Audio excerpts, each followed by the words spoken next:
Don't mind me, I was just debating on how to add the Arachnid Empire to a 3-5 game.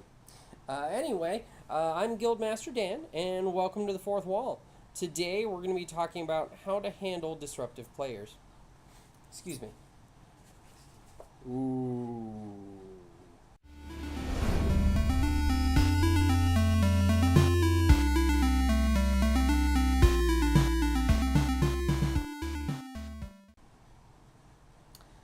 So, what constitutes a disruptive player? Well, there's lots of different ways out there that certain players have found that puts a game out of balance. Um, that can range from fudging your roles to playing an evil character in a good party, to rules lawyering, to wanting to play the game differently from everyone else, or even wanting to play a different game but still playing in the game that you're in. Um, in all of these cases, the general good time that's supposed to be had at the game can be brought down by that one player who's just out of sync from everyone else for whatever reason. Now, there's lots of different ways that I've seen GMs handle this. In the case of cheaters, in particularly with fudging rolls, I've seen GMs try and use a central dice box that they have everybody roll in. That way, everybody can see the result. Or particularly with old school game masters, taking away player rolling altogether and just handling it by themselves, doing all the rolls themselves and just describing the action. Less work than it sounds, by the way. Or in the case of rules lawyers, I've seen GMs have a real hard time in trying to keep ahead, trying to learn the rules better than the rules lawyer so that they can shoot them down. Or in the case of players who are just trying to play the game differently from everyone else, maybe they don't take it as seriously, or maybe they take it too seriously, or maybe even the evil character in the good party. I've seen GMs try and punish players, and that last one, I can't discourage that enough. There's lots of different ways that GMs have found to punish players to try and get them to act appropriately, and that comes from uh, uh, taking away their experience points, giving them GM damage, or instituting like story aspects or plot elements that actually force the character to act the way that the GM wants them to act. These almost always backfire because if you look at it, what you are doing as a GM is when you do this is you're singling out the character in a public manner. You are essentially bullying that player through their character.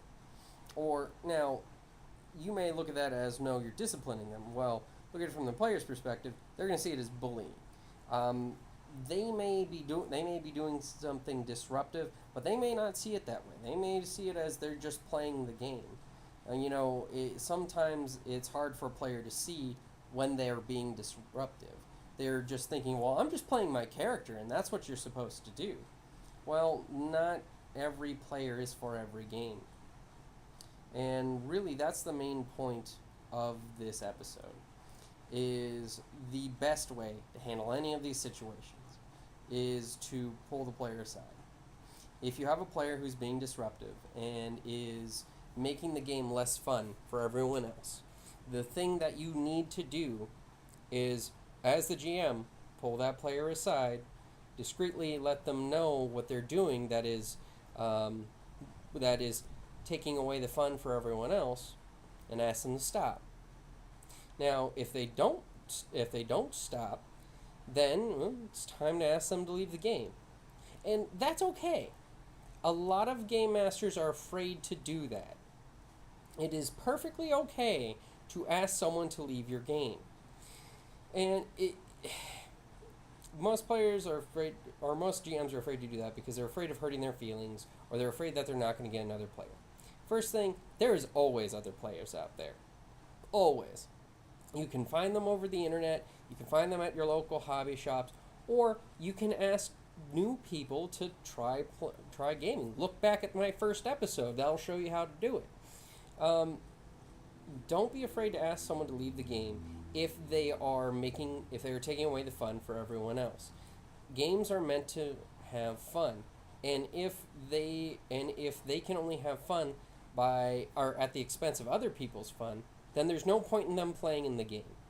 Now, just because you're kicking them out doesn't mean that you can't be friends and you can't still hang out. But by no means, it's just a game. The game should not trump real life, and if they feel that they can't make that separation, that if they can't play in the game, you can't be friends, you need to question their motivations there, because it's not your fault. This is just a game, and you're just preserving the game itself. You're not telling them you can't be friends anymore. So don't be afraid to pull a player aside and ask them to, hey, cut this out. If you could play like everybody else, or I'm going to have to ask you to leave. There's nothing wrong with that.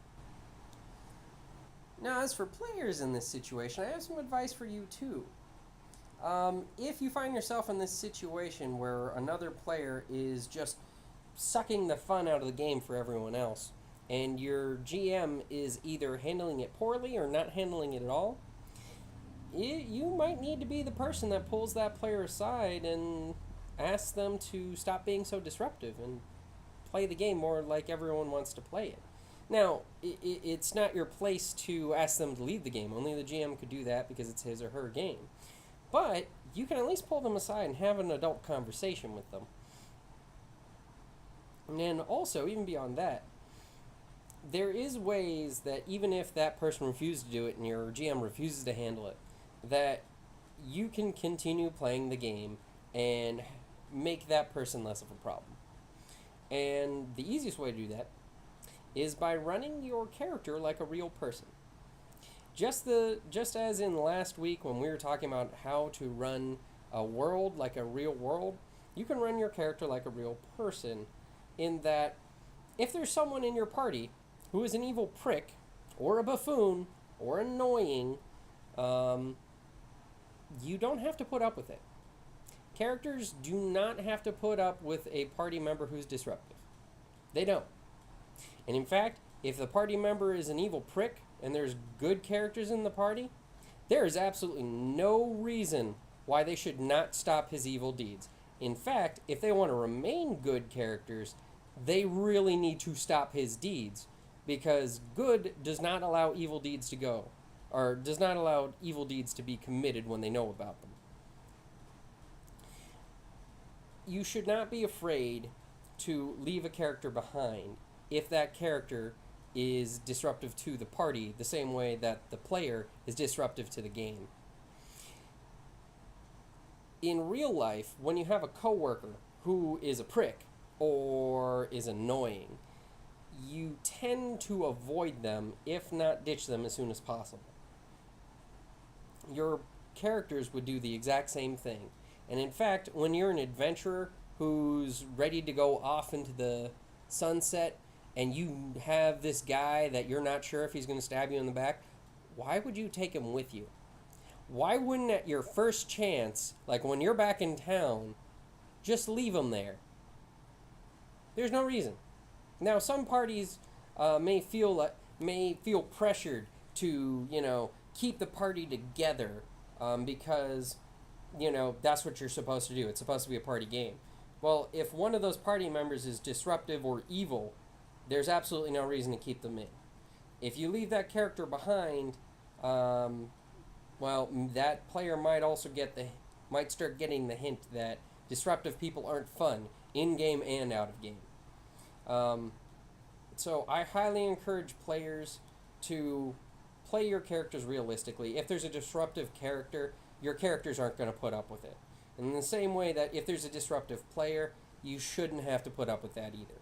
Now, the GM should pull that person aside and ask them to correct their behavior. And if they can't, ask them to leave the game. But if your GM's not doing it, you might need to be the person to do it.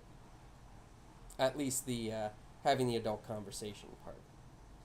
Now, Of course, there's other ways to handle this. If you know of another way that you can handle this from either a GM or a player's perspective, or if you disagreed with something I had to say, or even if you just had a suggestion for a future episode I can do, please feel free to leave a comment below. Please like and subscribe, and as always, thank you for watching, and we'll see you next time.